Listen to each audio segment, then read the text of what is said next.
Now our topic is transportation in living organism. Transportation क्या होता है? मूवमेंट, एक जगह से दूसरी जगह को कैरी करके लेके जाना कोई भी चीज़। तो लिविंग ऑर्गेनिज्म में क्या क्या चीज़ ट्रांसपोर्ट करना पड़ता है? अगर मल्टीसेलुलर ऑर्गेनिज्म है तो उसके शरीर में जो भी चीज़ें हैं पूरे शरीर में फैलाना ज़रूरी है। उसमें हो सकता है ऑक्सीजन हो या फूड मटेरियल हो या हार्मोन्स हो।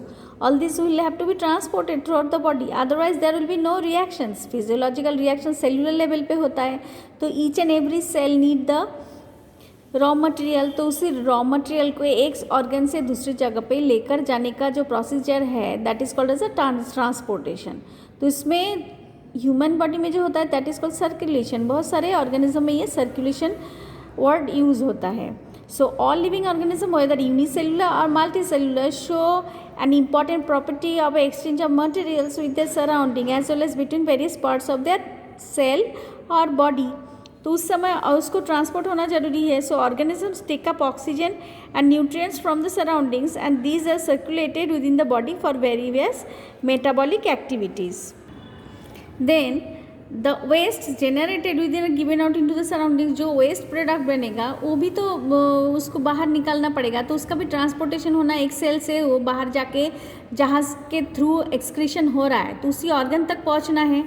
तो इसमें transportation in organisms and animals occur bye diffusion and by active transport. ये दो तरह से ट्रांसपोर्टेशन होता है, one is the diffusion and another is the active transport, and this mechanism is suitable where the surface area body is large and the distance between the parts of the body in the organism is extremely small। अगर दो जगह पे distance बहुत कम है तो ये process easy हो जाता है।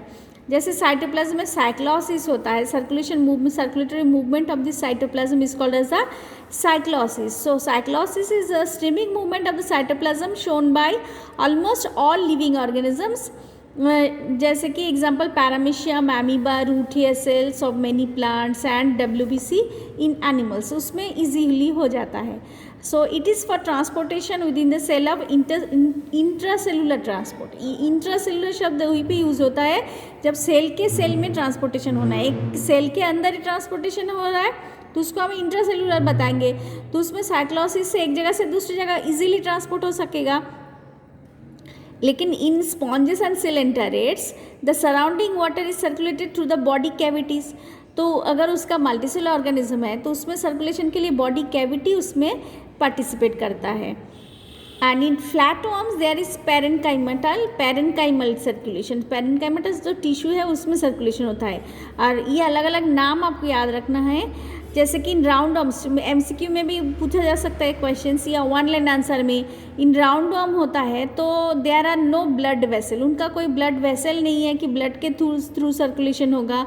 तो body and the body fluid is moved around the viscera by contraction of body wall and muscle, तो जिसके थ्रू बॉडी फ्लूइड के थ्रू कुछ ना कुछ ट्रांसपोर्टेशन होगा, उसमें वो बॉडी वॉल और मसल के बीच कॉन्ट्रैक्शन होता है। तो इस टाइप के जो ट्रांसपोर्टेशन है उसको बताएंगे एक्स्ट्रा सेलुलर ट्रांसपोर्ट।